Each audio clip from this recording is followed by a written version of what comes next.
Hello everyone, this is the penultimate episode of Frog Watch. I've got a couple of interesting things to show you this week.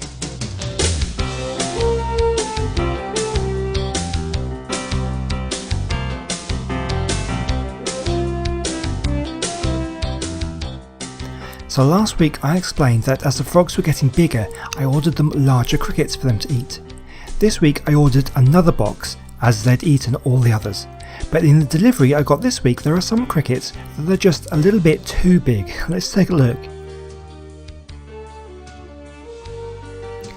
A lot of these ones are about the right size, but there are some that the frogs will never be able to eat.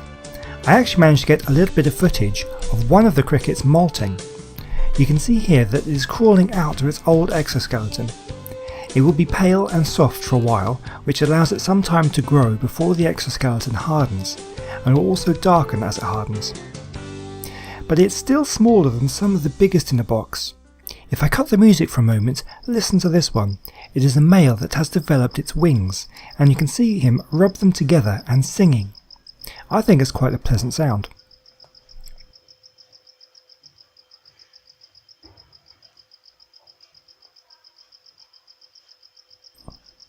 But there is one more that's even bigger. This one is very large and very dark. Just compare it to the size of some of the others. I believe this is a female, as it does not have wings like the previous one and doesn't sing. This one must be nearly adult size.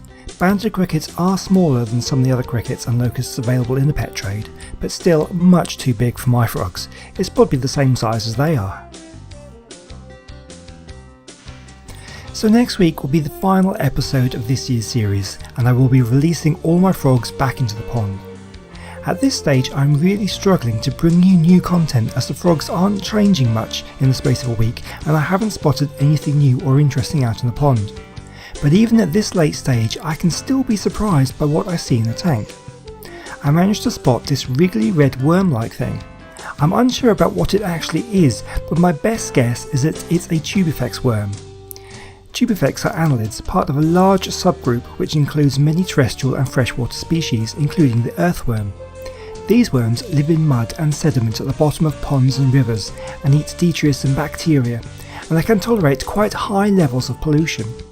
They are harmless to other inhabitants of the tank and are often sold as fish food, and apparently there are some fish that love them so much they will eat them until they make themselves sick. Sounds a bit like me and chocolate. Although because they often live in polluted environments, they have been known to transfer diseases, but I'm not worried about that here, as I know the tank and the pond have good water quality. The worms usually live in large colonies and can often be seen massed together in a ball.